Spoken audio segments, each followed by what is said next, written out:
Yes, friends, hello. So I'm Pradhyumna Joshi, and we are back with the second class of our contract law series. And so we were here, right?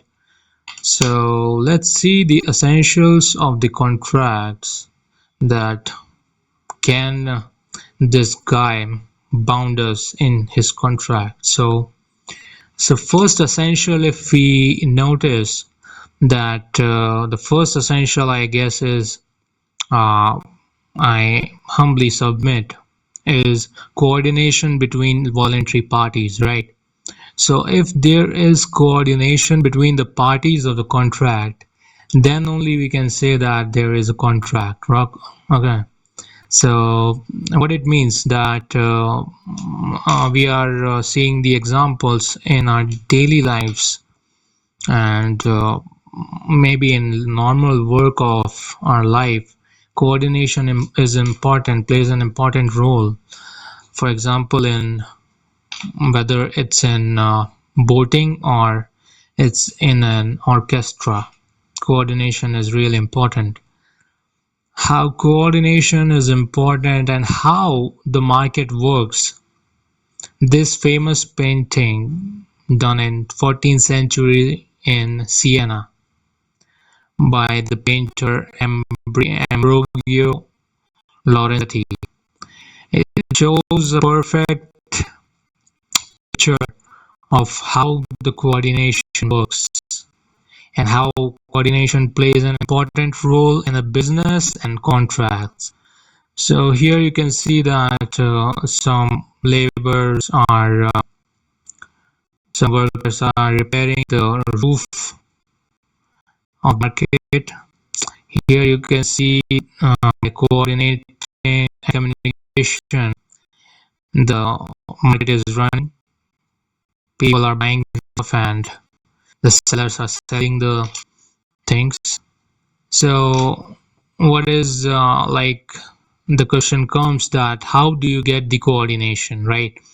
How coordination comes. So, the simple answer to this is by communication, right? You get the coordination through communication. So you have to communicate what you want, right? And what are your conditions of the contract? What do you want from the other party? And what are your roles? What are going to be your roles in the contract? So it has to be communicated to the other party, right? To establish a contract. So communication, it it brings us to another point that communication is another important ingredient to make contract. If there's no communication between parties, then there will not be any kind of contract.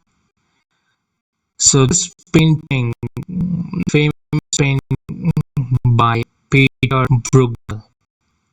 This is the thing of power of Babel, as you might have studied, that this was an attempt to build a tower till heaven, right? So it was an attempt to go to heaven by people, by human beings. They were trying to make a tower till heaven, but so was the conspiracy here. The conspiracy was done by the demigods that they, what they did is they changed the medium of communication. They changed the language of every worker. So the worker was speaking, but another worker was not able to understand what the other was saying, right? The people not able to understand what they are saying. So there was a communication, right? Everyone spoke different language. So when there was a gap of communication and gap of interpretation of what other people are saying, then you cannot coordinate. Without coordination, you cannot build any structure. the tower. So this tower remained incomplete because of lack of communication, because of lack of coordination. So that's how important is coordination. You cannot do anything, any single thing without coordination, without communication. So this painting shows importance of coordination and communication. If they were if they were able to communicate with each other, then they could have built this tower, maybe to any height. But due to lack of communication, it remains incomplete. Okay, this is the story for you. It remained unfinished. God intervened by confusing their languages, and that caused them to scatter and leaving the tower unfinished. Okay, let's see the another example, how the voluntary parties have to coordinate and communicate to form a contract. So if you are not able to communicate and coordinate, then you cannot do contract. So this example is between A and B. Okay, they are both friends, and A proposes to B. A, actually he produces slippers, right? He's the manufacturer of slippers, and B is a manufacturer of boots, right? Or shoes. So that's how we can say that there is a barter system. There was a barter system earlier, where people used to trade their goods with each other to satisfy their day-to-day needs, right? The market needs. And so what A proposed, that I should give you some pair of slippers, and in consideration you give me the pair of boots or the pair of shoes, right? So A proposes that, and B accepts this offer, right? B accepts this proposal. So there becomes a promise, right? When A proposed and B accept A's proposal, it becomes a promise. Okay, let's see. Okay, he accepted. So yes, when he accepts, so what does section 2 says about the proposal and the promise and the acceptance?